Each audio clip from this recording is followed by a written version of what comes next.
to another They Say It's Your Birthday podcast special. And Andisheh, Nouraee, am I pronouncing your name right? Yes? Nouraee, yeah. Nouraee. Is it actually your birthday today? Today is my birthday. Fantastic. Yeah. And how is the day being marked? What's happening for you? Well, I've received happy birthday wishes from the kids before they went off to school, and my mother is going to come over for dinner. Right. And she has, I think she says she wants to bring fish. I don't know why, but I think celebratory fish. When did you discover Word in Your Ear then? You're obviously based in Atlanta, right? Atlanta, Georgia. I'm in Atlanta. Yeah, I've been listening since the very beginning. Back in the days of Word magazine. Back in the days of Word magazine. Yeah. Oh, wonderful.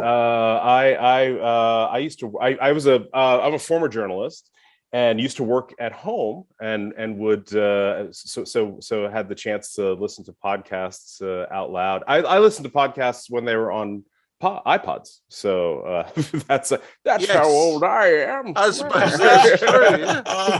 Yeah. So sometimes you know, birthdays don't make me feel old, but hearing a podcast that I listened to the first time rendered as classic makes me feel old. So yes. I heard this the other day. You released the Steve Lillywhite podcast. Oh yeah, it's It's like I remember that the first time. Oh, that's brilliant. It's quite a long time. That's great. Fantastic. So I enjoy these. So have the Word in Your Attic things proved therapeutic for you during lockdown? Very, very much so. Yeah, this has been. Can you think of any you like particularly?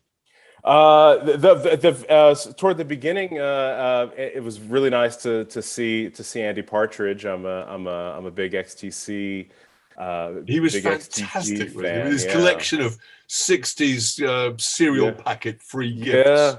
And he's as a XTC fan, I've sort of peeked into some of his collections before. He's also a toy soldier aficionado.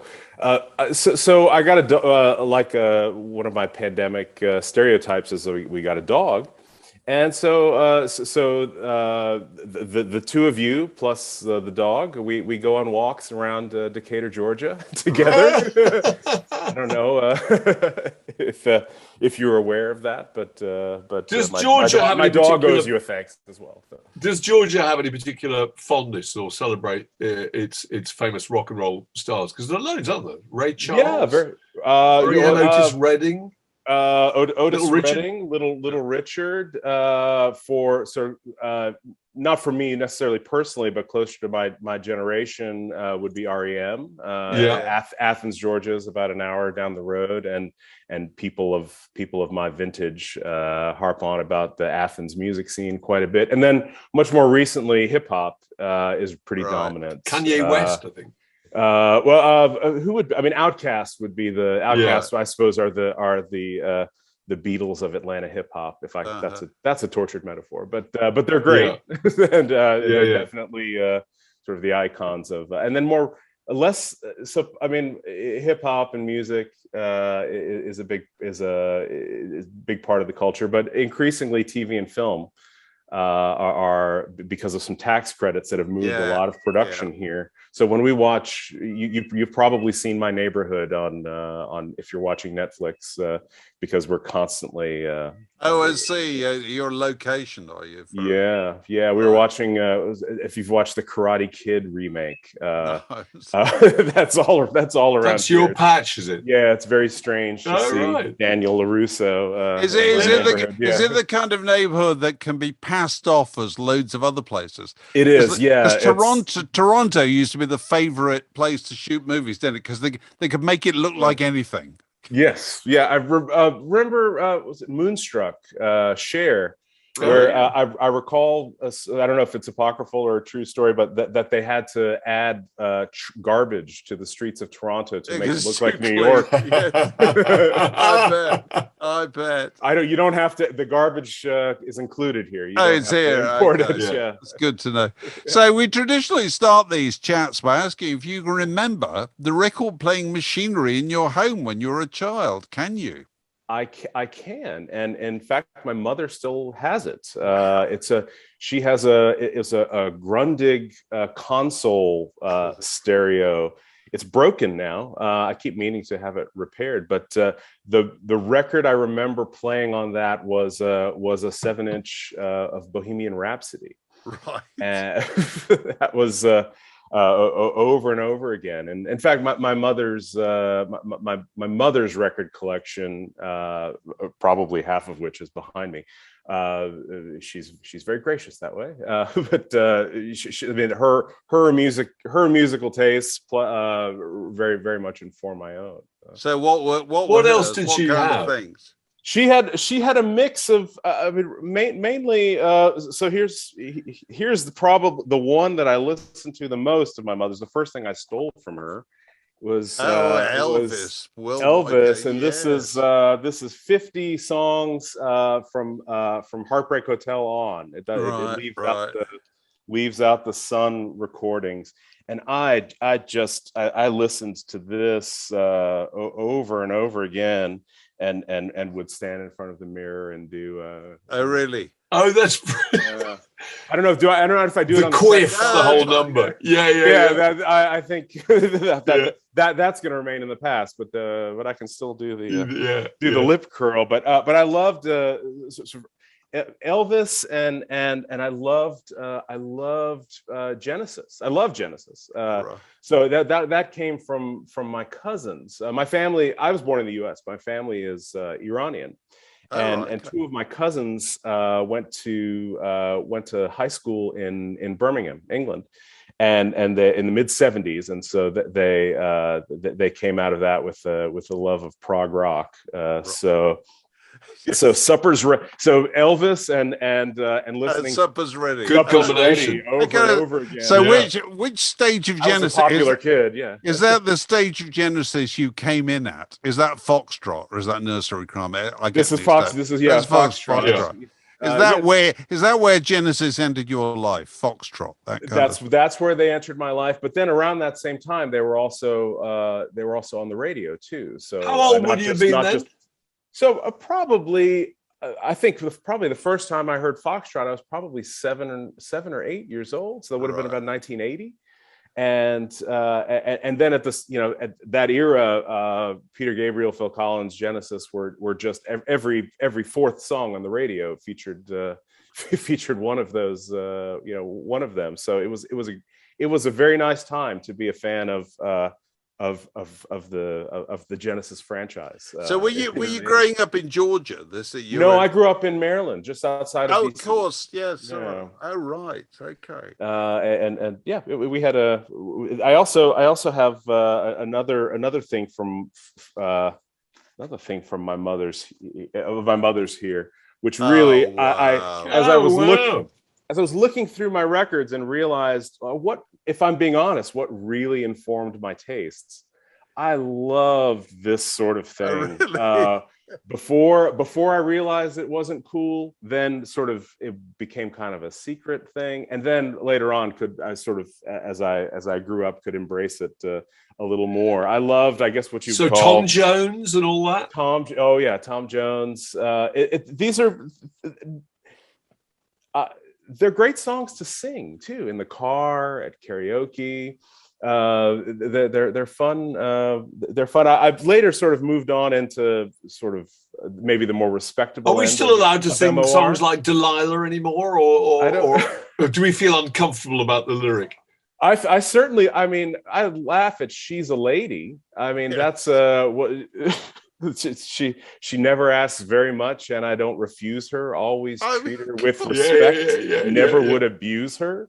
I mean, it's a bizarre it's a bizarre song, but hey, it's a tune. And man, at the end when he does the whoa whoa whoa, which I will spare spare you. But if we're ever at karaoke together, I'll maybe bring it out. Did you ever perform? Were you ever in a group or anything like that? I was. I wanted to be a singer when I moved to Atlanta. I had a band. Our moment of fame was that we recorded the theme to Scooby Doo for a Cartoon Network special. Oh. So we were on the television around 1998 or so. We were paid with a foot-long sandwich. Yeah, the deal was, hey, we have the rights to a Matthew Sweet recording of the same song, but if you want to do it, we're not going to pay you. We'll give you a sandwich. We'll give you a sandwich. It was as I recall, it was a tuna sandwich, which I've subsequently learned may not have even contained tuna. It's been a controversy here that Subway tuna sandwiches don't contain tuna. There was very good. What New York Times investigation. It's a mystery. It's not tuna. What was the name of your band? Can you remember? I can remember. I was just hoping. Of course, he can remember, Mark. For goodness sake! Oh, we were called Sundowners, which was a reference to the. I think when older people suffering dementia, when the sun goes down, apparently it causes some disease, unease. I prefer. I thought Sundowners was a drink. It's a type of cocktail. A sundowner is what you have at 6 o'clock when the sun goes down. Is it? I don't know. Yeah, I think so. It's also a British thing. There's a Robert Mitchum movie that was my preferred reference, as opposed to unhappy seniors. So what did you do in the group? Did you sing? I sang, yes. Right. And wrote lyrics. And wrote lyrics. Oh, I love this. How many times has this happened, Dave? It's a standard, isn't it? It's great. So many people who are in bands finish up. You know, it's obviously the kind of person who becomes a subscriber to when you're acting. Can you remember any song titles? Well, let's see. Let It Rain was one, and there was what was the You Make what Disco Girl? That was one. That was sort of like this Morrissey, like, you know. I was, you know, I think it's popular in retrospect, a popular song subject. If somebody doesn't like you, that of course reflects badly on them and not on you. That's true. So it was one of those. It was one of those cranky, borderline, bitter songs about not getting attention from the opposite. Have you got any of the first records you bought still? I mean, maybe you bought those Genesis, but they're your parents. I do. There's I found. I found quite a few. So this one I did not buy for myself. I bought this from my mother at the mall near our house. And I realized that I love that sleeve that somebody thought, let's dress up Julio like Willie Nelson. And look at Willie Nelson's face. He's grinning and bearing it, right? Isn't he? Yes. He looks in agony. There must be a picture of Willie Nelson alongside just about every famous singer in the world over the years. You know what I mean? He must have done a duet with everybody. You know, it just kind of happens, doesn't it? You know, he's that song. I didn't know at the time. I was young, but Bacharach and David were huge. Really just sort of titans in my life musically. That the lyrics of that were Hal David. Oh, right. No, I wouldn't necessarily say his finest moment, but he was once interviewed on Fresh Air, the public radio show here, and his wife was with him for some reason. My wife is not with me. She's not. She doesn't join me for interviews, but they asked what her favorite song of his was, and she said that her favorite lyric of her husband's was "To All the Girls I've Loved Before." Oh wow! Which I thought, which from his wife is a bit close to home. Musically and thematically, I thought a weird choice. Do you know what other songs your husband has written? That's true. Yeah.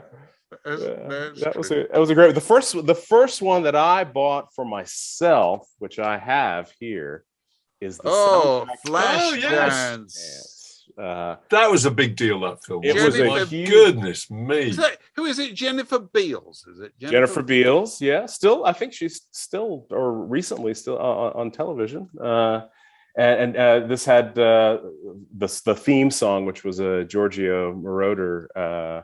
What a Feeling, and it also had She's a Maniac, which was also a big hit here. I don't know if it was in the UK. Jennifer Beals doing that audition to that was literally the sexiest thing on television in its day, because there was just nothing else. I mean, just look. That's peak 80s.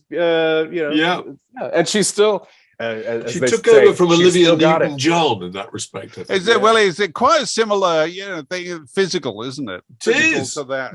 Fabulous girls hurling themselves about. It's also light coming into a rehearsal room. It's that kind of.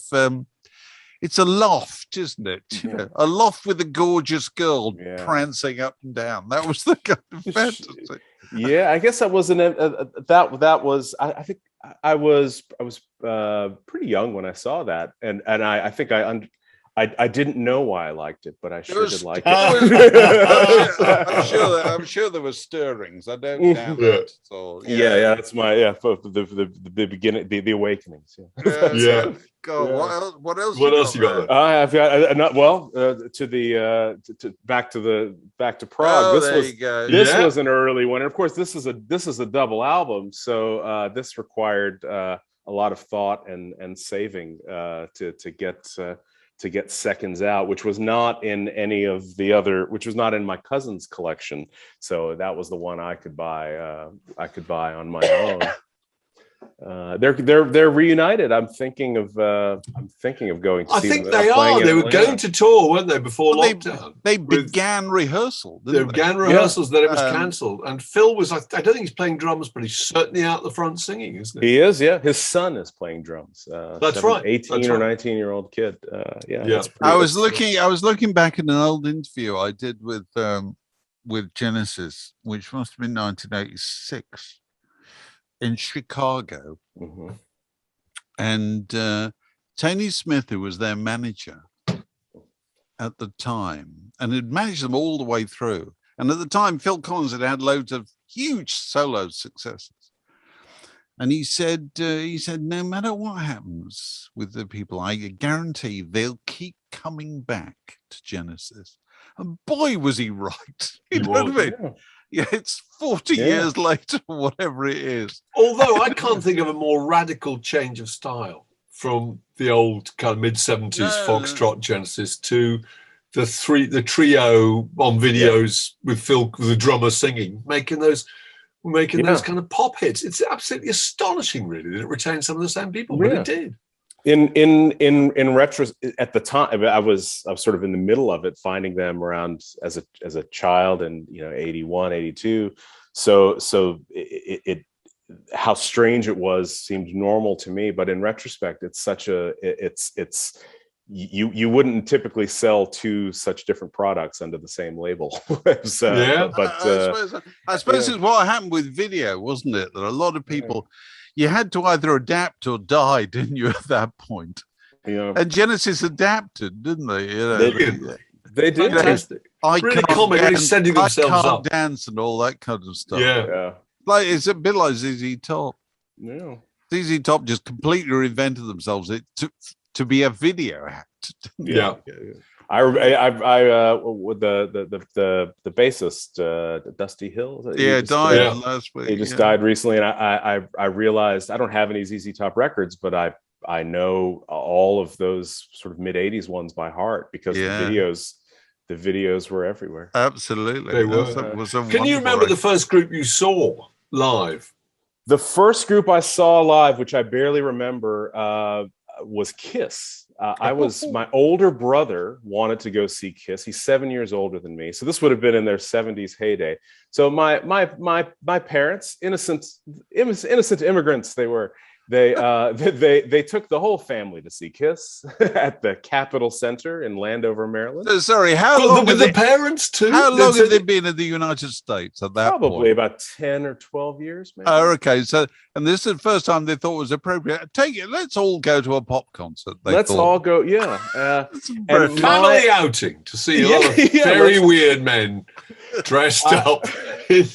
God, one with an exceptionally long tongue. Traditional American entertainment. I remember my father. I don't remember the show. I remember walking around the corridor outside the arena, being carried by my father.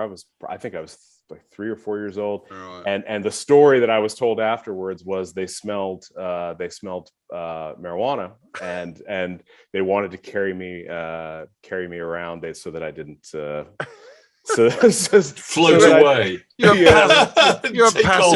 passively high at the age of 3. That was 3. Yeah. That was a great. They love my dad loved, and my mom loves that story. The first one I went to on purpose was Phil Collins on the No Jacket Required tour.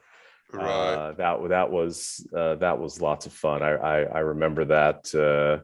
Remember that vividly. I remember there was some sort of radio broadcast of the show that I made a point of recording on a cassette and would listen to over and over again. I don't know where that cassette is now, but that was a very special one for me. So what made you move to Georgia from the East Coast? So I went to I was dating somebody who lived down here, and I moved down here. We stopped dating, but I liked it here, so I stayed. Right. Right. And I got a job after I started doing photography because I realized I could do that alone, and I didn't have to be with the band. We had creative differences, as bands do. So I said, if I can sit in this dark room and make photos and nobody yells at me for not writing lyrics. So I actually became a journalist, and I worked at an alternative weekly paper in Atlanta called Creative Loafing. And I realized sort of later on, sort of around the time, what year did Word start? 2002 or 3, was it? Something like that. 2003, I think. So Q was a big influence on me. I used to go to Tower Records, or the local record store in Atlanta called Criminal Records, and read the magazine without buying it. There you go. Thanks very much. Sorry, but the exchange rate was not ruinously expensive. But I actually the thing that I stole, and I didn't realize I stole it at the time, but I definitely did, was that sort of mix of reverence and irreverence. Like you can't be that irreverent about something that you weren't reverent about in the first place. So but also lampooning is a sign of affection. Yeah, which I think American press never did that very much. They were terribly sincere and that's right. But you can't lampoon unless you know it. Like the quality of the lampooning requires that you have a genuine affection. And I actually managed. So this musically, this was after both. I think this is 1995. It has Crowded House, Distant Sun, Radiohead, Street Spirit. It has Blur, This Is a Low. So 3 groups that I adore I was introduced to with this one free CD. Right. Was that free with Q then? Free with Q, yeah. Oh wow, gosh! Obviously an EMI one. Yeah, it must have been. Yeah, and I did manage to get into Cash for Questions twice. One of which I have. Who were the questions for?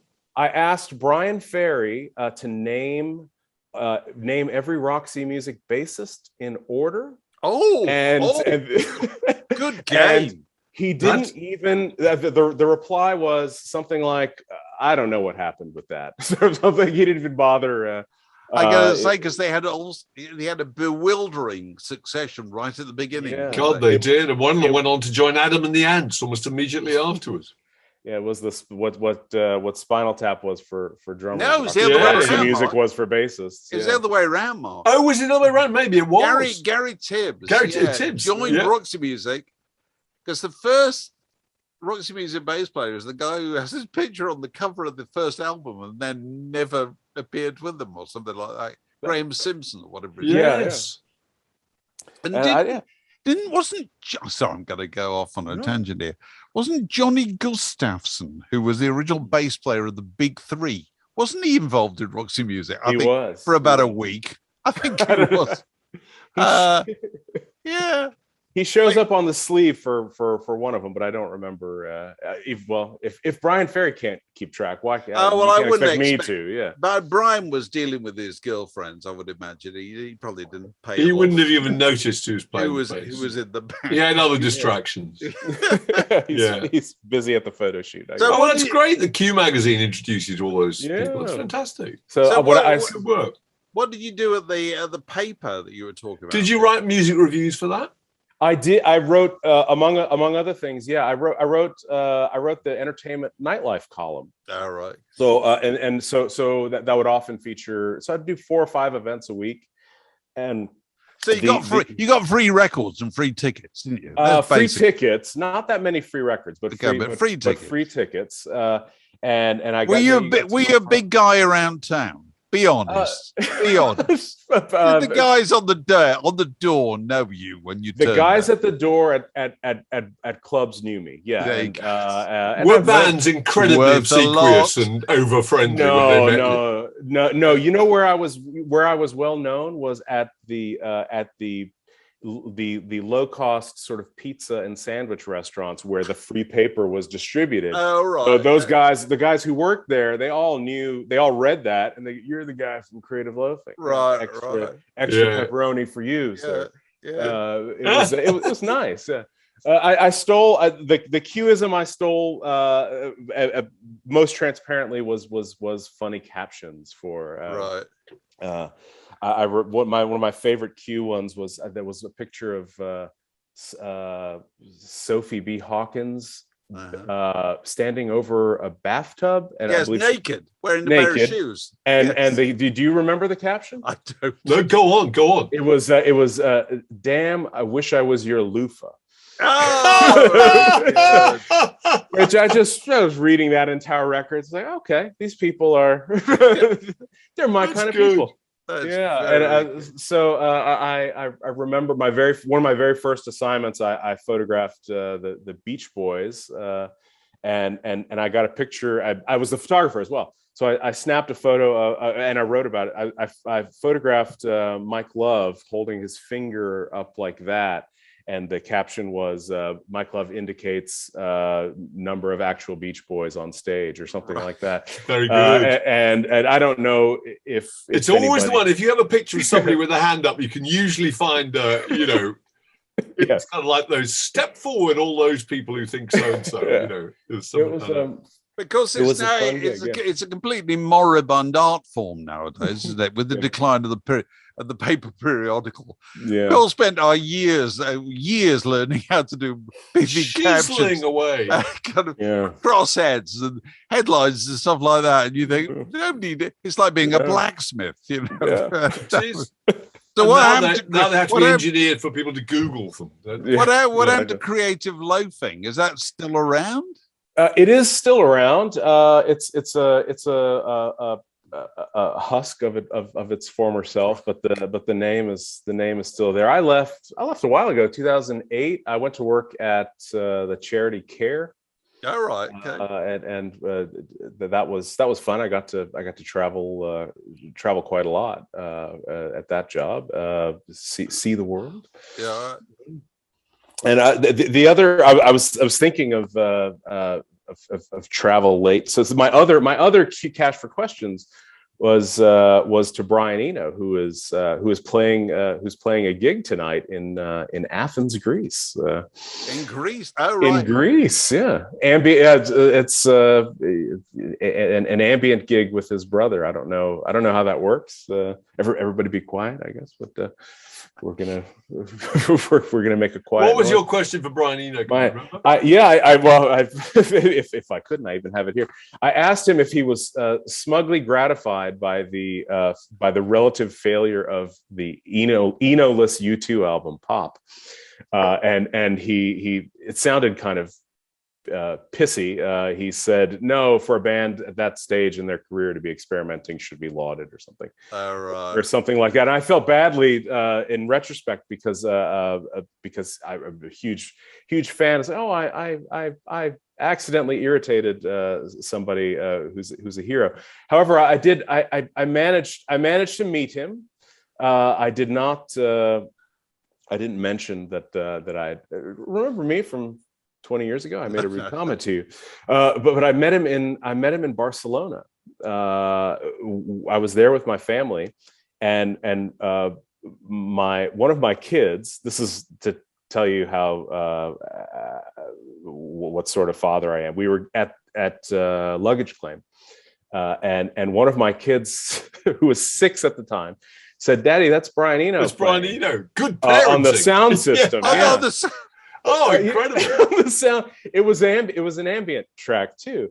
That's and music for airports. It was well. My wife said, "Is this music for airports?" And it wasn't. I said, no, it's not music for airports. It's one of his new ones. But I looked and I found a poster on one of the pillars. He was having a sound. He was doing a sound and light installation at a gallery in Barcelona, and they were advertising it in the airport. Yeah. So we made a mental note to go to see it if we could, but we were going to the beach. We got, if you've been to Barcelona, you can't take the subway to the beach because I guess you can't put a subway under an ocean. No. So you get as close as you can, and you take a bus. So we went to the subway station. We got out. We see the gallery where there's a show. The doors open. It's free. So the 4 of us, my wife and I, a 6-year-old and a 3-year-old, decide to go in. It has his sound and light installations, and it's free. And we're enjoying it. And my Emmy, my then 3-year-old, now 8-year-old, says that there's a party outside. So we decide to go to the party. There doesn't seem to be any sort of like large man with a radio keeping people out of the party. And Brian Eno was there on the patio. Presumably identified by your children. Daddy, that's surely Brian Eno. That's Brian Eno. Yeah. Well, I walked up. I had to. There was champagne, and I was very nervous. And I wasn't sure I was going to walk up to him, and my wife shoved me, perhaps physically, but certainly emotionally. And I grabbed a champagne, took a sip, walked up. I'm a big fan of, and he's clearly used to men of a nervous men of a certain age walking up to him. He can probably spot them in a crowd. Yes, probably, because him, not her, not that, like him. Yeah, he was very good about it, and he immediately deflected to the children. So he just started talking to the kids, and that made that sort of took the tension away. So I snapped Christy, my wife, she snapped a photo, and there is a photo of me in it, but for fun, when I got home, I cropped myself out and just made it of him and my daughter. And so we call him Uncle. We had it on the fireplace for a while. We called it Uncle Brian. Uncle Brian. Yeah, because he's so familiar. He has a little community choir about 2 miles from here. Which I once sang in, and they got a brilliant name. They're called the Elgin Marvels. Isn't that lovely? Fantastic stuff. They sing old spirituals and stuff. Yeah. That's a great picture. Yeah, that was a peak experience. In retrospect, I should have apologized for what I did for what I did in Q. Atone for it. So, any other heroes that you might have met or have yes, records by? I actually we referenced him earlier, and he's come up a lot on recent recordings of yours. Andy Partridge. All right. Yeah. So Andy Partridge is not an easy man for somebody in the United States to meet because he doesn't come here very often. But around the time of Apple Venus, this was 1999. He visited the U.S. as part of a promotion, and a friend of mine who worked at Cartoon Network, who was an animator there, who knew I was an obsessive fan, said Andy Partridge is going to come film an episode of Spaceghost Coast to Coast. Are you familiar with Spaceghost? No. So Spaceghost was was a cartoon, a sort of action cartoon. It was sort of rebooted in the 90s as a comedy cartoon where the two leads, the superhero Spaceghost and his insect sidekick Zorak, would interview real people. And it was a very funny show. Andy Partridge. So I said, can I sit in the studio and watch? So what they do is they just film the person and then they animate around it later on. Yeah. So I show up, I'm introduced to the crew. I'm Andisheh is my name, but everybody calls me Andy. So I'm Andy around, whatever. I'm sitting there waiting for him to show up, and somebody comes in and says, Andy's going to be late. He's on his way from the airport. One of the crew members says, no, he's here right now. They have no idea what he looks like. And so they think it's me.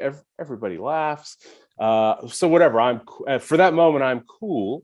And they decide 5 minutes, you're Andy Partridge. 5 minutes of Andy Partridge. Wonderful. They decide to let me sit in the chair while they adjust the lighting and the camera. And then Andy Partridge shows up, and so he has to make eye contact with this camera that's right next to me. So I get a 20-minute comedy performance from Andy Partridge, about as close as I am to the camera on this computer, and all I have to do is sit there and not react too much. Yeah. I can laugh, I can smile, but I can't laugh because the microphone's on. It was, I mean, what a treat that was. I was just, I was had a spring in my step for a week or so. I had just bought this live. This is a box set of their BBC sessions. Oh, is it? Oh, okay. Blast, and you can. He autographed, and I handed it to him, and he said, "Oh, someone bought that." So, like, yes, somebody did. Somebody did buy it. So, Apple Venus was not out yet. It was out maybe a week or two later. He did a signing in San Francisco, and some of my friends went, and I said, "Hey, can you get me an autographed copy of the CD?" And one of my friends explained, "Oh, you were in Atlanta, blah, blah, blah. My friend was the stand-in for you." And so I got this, which was to Andy. Did Andy the stand-in? Oh, that's great. By Andy Partridge, which was lovely. To have met two musical heroes who don't play concerts, who I mean, he is fantastically funny, isn't he? He really incredibly inventive and funny, and just such music that I've loved for. It's really rich and rewarding music. That I loved it for. I loved it for certain reasons 25 years ago, and I can go back to it now and find new things. I mean, the purple patch that they had from Drums and Wires 79 up until Apple Venus, which you mentioned the other day. I mean, that's unprecedented. I mean, that's just that I think you said was for your 13th album to be that good. Yeah, it's really remarkable, isn't it? Although it's interesting. We talked to Edgar Wright the other day, who made this film about Sparks. And neither Mark nor I are huge fans of Sparks, but many people are. And somebody in that film makes the point that Sparks didn't really have a peak period. They just kind of kept going and sustained the level of kind of invention and quality. And if they'd had a peak period, it would have probably probably upset the apple cart. You know, the fact they produced, was it 25 albums, isn't it, David, for 50 years? Unbelievable, really. That's incredible. 25, and they shared it. Yeah, I keep meaning to watch that. Maybe I'll take advantage of the children being in school to. It's really good. It's really good and really interesting. All the people that they get to talk about them are fascinating. Yeah. So have you been sitting on any tickets during lockdown where, you know, did you have tickets to see somebody that you couldn't go see? Who? Yes, I have. I had tickets to see Steve Hackett, who was formerly the guitarist of Genesis. That was for March. I want to say March 17th, 2020, which was about a week before. I was thinking, please cancel, and he did in fact cancel. I did manage. So that's for next year, I think. I saw King Crimson. They came through town last week. Right. And oh, really? It's last week. Wow. Yeah. Aren't they magnificent? They are really great. I saw them. How many drummers have they got now? They did have three. It's all drummers at this point. That's right. There were three drummers. Yeah. And the three and not only that, they're in the sit at the front. They sit at the front. I saw them. It was a really great show. You have to concentrate. You have to pay attention. That's not I bet. That in some ways it's I guess it's difficult. It's challenging, I think would be. And I love the way. But if you're up to the challenge, they all stand up, apart from Fripp, who sits down with his headphones on and wears usually a three-piece suit with a shirt and tie. I don't know if he was doing that. Yeah, he did. I saw a kind of member of the English landed gentry, really. It's a strange. It's a strange scene that to see the way that they're. If you're not familiar with their music, if you see them dressed up coming out on stage. The man sits down with his headphones, and then this really punishing, rhythmically challenging music comes out of them. It is quite a contrast. It is. Yeah. So concerts have opened up again out where you are, right? So they. Yeah, the situation's not great here. We're a few months behind you on the sort of Delta, or a few weeks behind you on the Delta variant. So, but I Sinead O'Connor played here recently. I didn't go see that. I would have if I could. I saw her in 99 or so, and she was excellent. She was touring off an EP after the incident. Oh, of course. Yeah. So tell me, the Scotland's for Me T-shirt. Well, are you a golfer? No, I'm not. This is a Bell and Sebastian T-shirt. Oh, really? Okay. Dave and I are really bad at getting Bell and Sebastian references because we're kind of too old for Bell and Sebastian, really, weren't we? I think. Yeah. I remember the first time I've seen them. I saw them at the Ryman Auditorium in Nashville. I don't know if you've ever you've ever been. It's really one of the most beautiful venues I've ever seen, and it was such a great show. I just ordered this one online. They're very good about selling T-shirts that are not direct references to right. the Well, it certainly fooled us. Yeah, there's not like all the tour dates. That's right. Like that's right. It wouldn't really suit, would it? Yeah. So listen, we traditionally finish these chats by asking people to tell us the greatest record ever made, and I feel that you would have one. I have. Well, you probably got the correct answer because we've been floundering around for a year with people going all over the place. Somebody must know the answer. I have so many. In fact, I was considering developing a second identity so that I could come on the program again and have two greatest records of all time. I'm going to pull one out for you. Okay. Which is sincerely the greatest album of all time, but I'm going to pull it out for you in two formats. Because the second format is perhaps not safe for podcasts. This is XTC's Skylark. Okay. The CD right here is the cover everybody knows. Yeah. The image behind it is the reissue that Andy Partridge put out that includes his original concept of the artwork, and I can't tell if you can tell what it is, but the front and back are the pubic hair of a man and woman.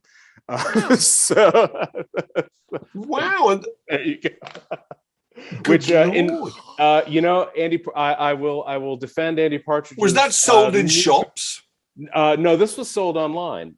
In this case, I'm giving it to the record company. I think they made the right choice on that. But this album, this album, the concept or the thread that runs through it is, as far as I know, accidental. I think Todd Rundgren collected a batch of demos and sort of realized what the theme was. I don't think it was written with the theme that it has. So if you start the album at the beginning with the crickets, it's a summer's morning. The first song is Summer's Cauldron, and then the end of it is nighttime, sacrificial bonfire. But so it goes from morning to night, but it also goes from the beginning of life to the end of life at the same time. And you don't need to know or especially care about that concept. It's just an incredible run of so that record, am I right in thinking that came out in 1986, didn't it? 86. They had a very tempestuous time with Todd because Rundgren. it was early issue of Q. There was a feature about them being produced by Todd Rundgren. How did you get on with him? Not very well. Not very well. They really fell out. He was terribly dictatorial. Yeah, and he didn't understand their humor at all. I believe Andy Partridge's description was 2 Hitlers in one bunker. Was oh really? That's good. He and Todd being the 2 Hitlers. Oh, great. Yeah, well, I should go off and listen to that. I haven't listened to it for absolutely ages. One of the fringe benefits of doing all these chats is very often people just suggest records, and you think, "Oh yeah, I haven't listened to that." Yeah, I forgot about that. So it's an amazing album, and it's one of those, as I've aged, different songs, the different songs throughout the sort of life cycle mean different things to me. Earn Enough for Us, for example, which is a song about a man who is anxious about being able to earn enough to support his family, or the one that I turn to a lot, actually, The Meeting Place, which is one of Colin Moulding's songs, which the rhythm is sort of this factory noise rhythm, and he's talking about meeting his girlfriend at her lunch break. It's a really beautiful album. Well, it's very touching how many times they come up on these things. Yeah, everybody loves them. They do. Absolutely they do. Them. Well, look, lovely to talk to you. Happy birthday. Thank you so much. It's lovely to talk to both of you as well. I've been looking forward to this. Yeah. And have a good rest of your day. And, thank you so much. All the best to your mum and your children. And so thank you. And